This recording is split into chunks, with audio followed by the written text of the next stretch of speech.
Bismillah ar-Rahman ar-Rahim. Assalamu alaikum wa rahmatullahi wa barakatuh. Today we're having one of those cheerful days. We're excited and we're ready to go in doing Dawah Ilallah, calling people to submit to Allah. Using different aspects of studying the comparative sciences to make it effective for us in calling people, or making our Dawah effective in calling people to submit to God. Many times when we speak to people about Islam, they have many misconceptions about Islam. And in my community that I work in South Africa, and those people in Germany as well, a lot of Germans have the same issue. And those who are in India have this issue as well. And that is,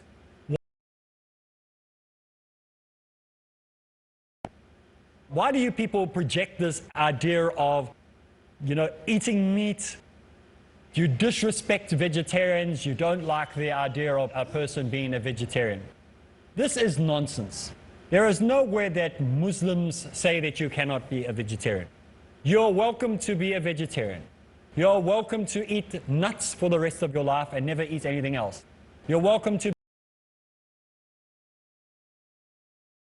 be... I myself am not a meat eater. So you are quite welcome to do whatever you like, as long as it is not breaking the Sharia. So there are certain things that we are not permitted to eat, certain things you're not permitted to drink. Other than that, you have the freedom of choice. You can make that decision up for yourself. So there are a great number of Muslims throughout the world who are health conscious. Many, many Muslims, especially in Germany, Africa, in India, people are very conscious of to eat meat for breakfast, lunch, and supper. They have meat with their meat. Some people have vegetables with their meat. They like to have meat with their meat. In South Africa, who are known as the Afrikaans people, these are the people from Dutch or French descent. And they will have 4 different meats on their plate with no vegetables anywhere to be seen. They're quite happy to be carnivores. There's nothing wrong with that. If they want to do that, you keep eating that meat. As long as you're not doing things that are against and what are not permissible in Islam. For example, we don't eat pork. We don't eat things that eat other things. So we're not going to go and eat a lion or a tiger or a leopard or a cheetah, because that thing is already eating something else. And that thing won't be the nicest thing to eat, I can promise you. We don't eat crocodiles. We don't eat alligators. So there are certain things that we don't eat, but the rest of it we can eat. What about... But you couldn't eat something like a crocodile or an alligator. There are different rulings on these things. You have to look at what the rulings are. But if you want to be a vegetarian, there's no problem with that. So this is a misconception that often people have about Islam, that Islam only promotes meat eating. You're welcome to have your pizza without any meat on. You can do whatever you feel like, as long as it doesn't break the rules. But many of these vegetarians will say, but you guys eat your inhumane way. Now, like I said to you before, I don't eat meat. If I come to your house and you offer me chicken, I'll eat it.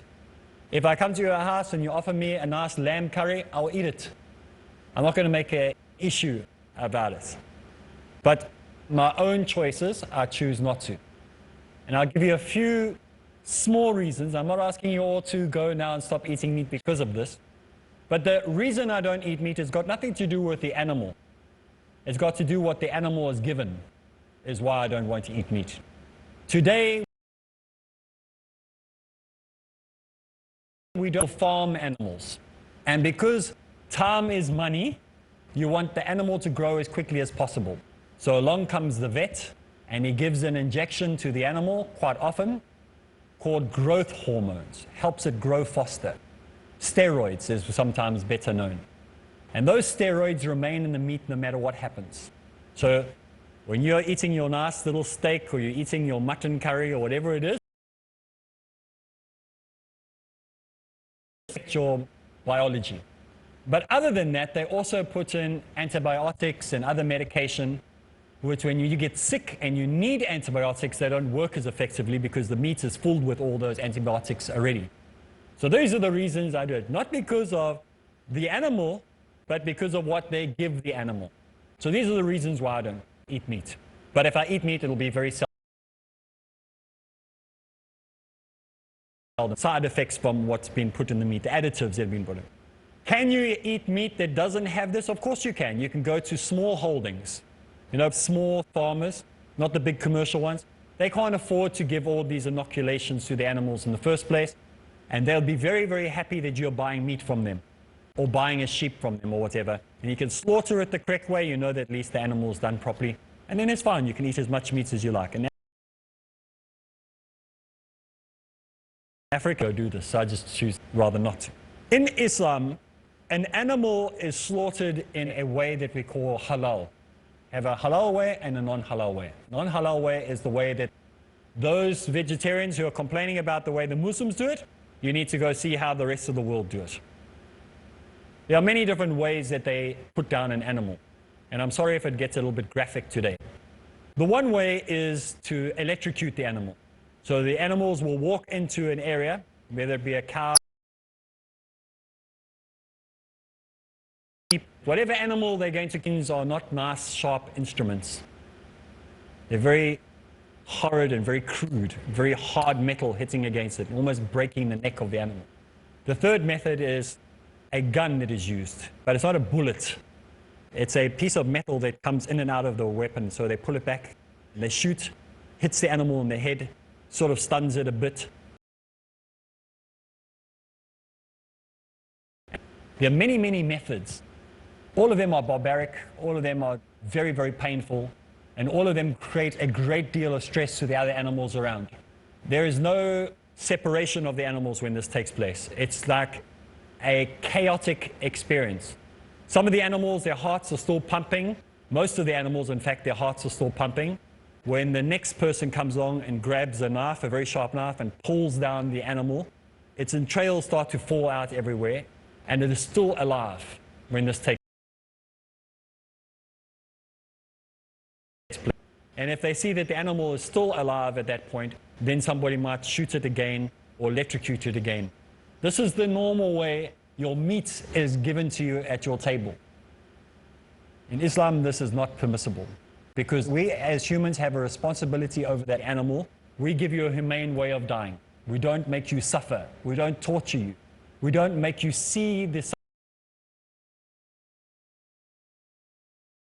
suffering. We are not permitted to keep animals locked in cages the entire life where they never see daylight, never see real food, never see each other, boxed in where they never get to experience life, like we see in the way the non-Muslim community look after the animals.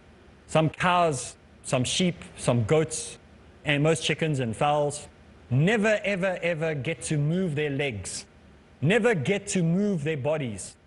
They are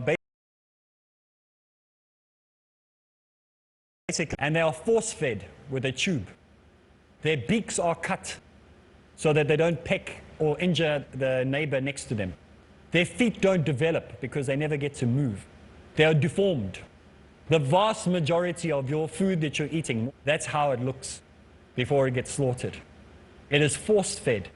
Something is forced down its throat. It doesn't even want to eat, it has to eat to make it grow quickly. Not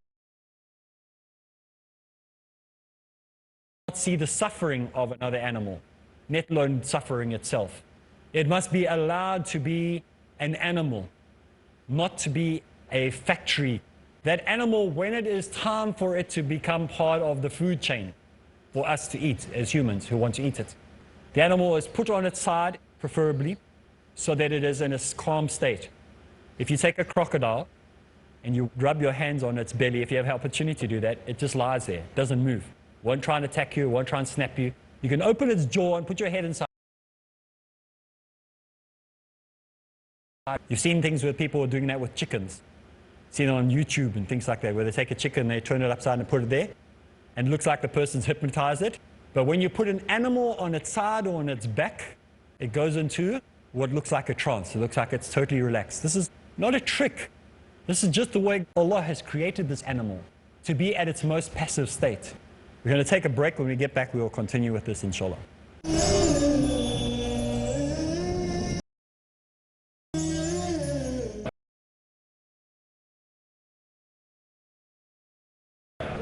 Today we're talking about vegetarianism, food, slaughter, the whole lot, all thrown into one. You have to explain this to people. Many times it comes up. So we said when you take an animal like a sheep or a goat or even a chicken or whatever it is and you turn it on its side or you turn it on its back and you lie it down, even crocodiles do this. If you turn them on their back, they just lie there. It's not almost, it has been programmed into the animal. When this experience takes place, be it on television or going from place to place, they do this and they pretend that they hypnotize the chicken or they hypnotize, but every animal will do this. You can do this yourself at home. You can test if you're living on a small holding, you have an animal, you'll see that it happens with every animal. And so the animal is put down, it's given water to calm it, make sure it's totally relaxed, and a very, very sharp knife is taken. This knife has to be prepared in a special way. It can't just be some knife that you bought in the corner. You take that knife and you just have to touch your finger where you feel the cut. It must be very, very sharp. And one swift action, the animal is bled. And the blood comes out so fast that less than 2, 3, or 4 seconds it becomes unconscious. Often we see in society, to give you an example of how we know this is so effective. There's been scientific experiments done with this.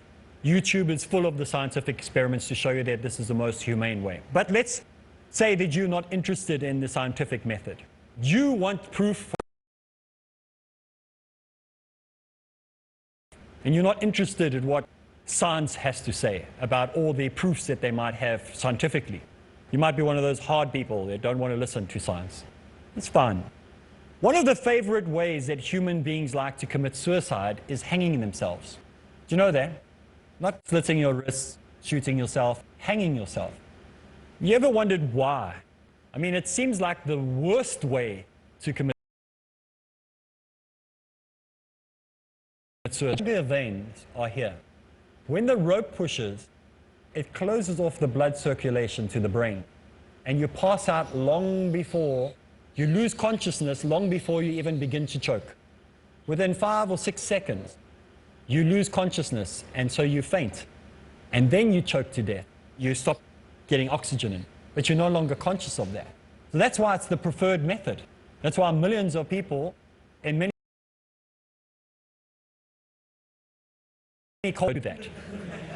But we're saying that the logic behind it is the same logic that Muslims have with the animal. We don't shoot the animal because most people who have tried to kill themselves by shooting themselves don't get it right. 9 out of 10 suicide attempts with a gun fail. And what happens is they're left with a disfigured body, nose blown off, cheekbone taken out. I told you it's going to be graphic. When we look at people slitting their wrists, how many have been successful? Very few. Electrocuting themselves, very few. So the method of having an animal killed the way we do it in Islam is the most effective because it severs the blood that goes to the brain, and therefore the animal dies before he dies. He's dead before he's dead. His consciousness is gone. The idea and feeling of pain is gone. So it's the most humane possible way that you can do it. So it is to be fed properly. The animal has to be given the most humane way off this planet as possible. You find that in no belief system in the world. Even a carrot is taken out of the ground with more force than an animal is treated when we kill it. So the vegetarian who's pulling that carrot out of the ground doesn't go to the greatest extent that we go to in making. This is phenomenal. So make sure you find out how the animal is kept. Is it in the same way as this? You cannot make that animal halal if it's been brutalized like that. And then say, no, the animal didn't feel anything. It felt lots. It saw everybody else being slaughtered. And so you have to follow the slaughtering process. There is a Russian brother who has a video on YouTube where he shows the benefits and how it can be beneficial and how you can make money out of it. So people will say free-range farming doesn't work. He is showing you in his video, he's a Muslim, on how to do free-range farming how to treat your animals with respect, and how to slaughter them in the Muslim way. Everything is shown. It's very visual. So you're going to see blood, you're going to see guts, you're going to see gore. But this is what we need to know. We need to know how it's done. And you can see for yourself. You can watch the video yourself, and you can see how the slaughter is done. If you're a vegetarian and you're watching this, and this might seem very gruesome to you, like I said, you have the way that Muslims are doing it, and by the evidence that you can go and see for yourself throughout the internet and throughout YouTube and all the other places that you can go and look at this, is far more humane, 1,000% more humane, not that there's such a thing, but 100% more humane than any of the other systems that are accessible to mankind. So the best and the most humane way is the way that Allah has. Muslims are not barbaric. We are not unkind. We are not trying to hurt the animal in any way. We are trying to, as much as possible, respect the animal and not go to the extreme where we start to think that the animal is some type of demigod or something.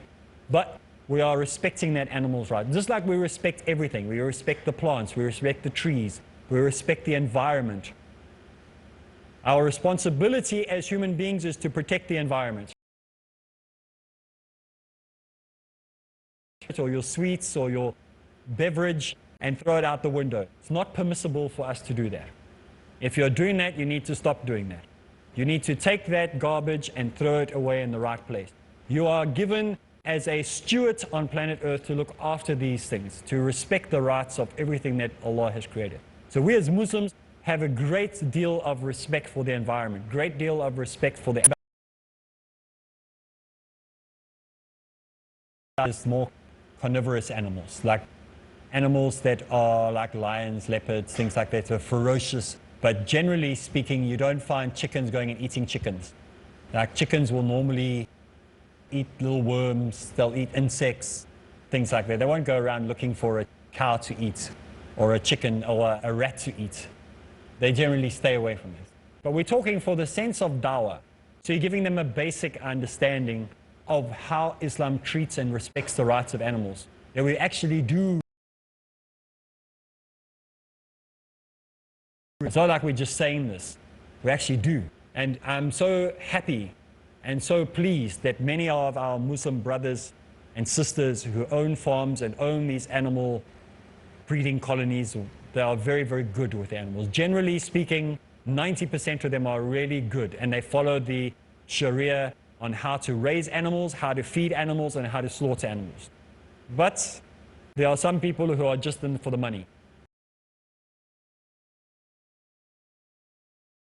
Go beyond the rulings, and they think that it's okay to hurt the animal, injure the animal, and maim the animal, and then think you, just by slaughtering it in the name of Allah, that it's acceptable. It's not just the way it is killed, it's also the way it's treated, that it doesn't go through pain and suffering.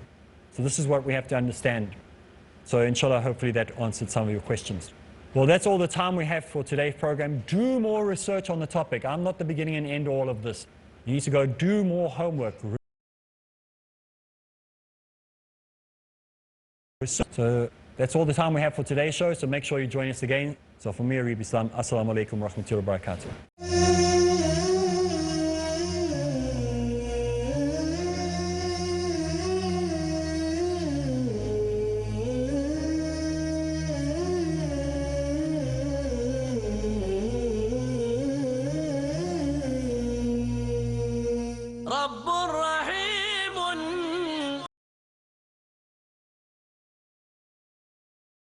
متعطف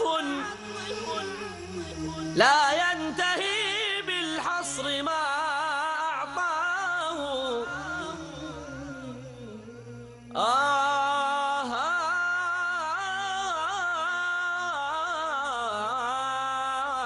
رب رحيم مشفق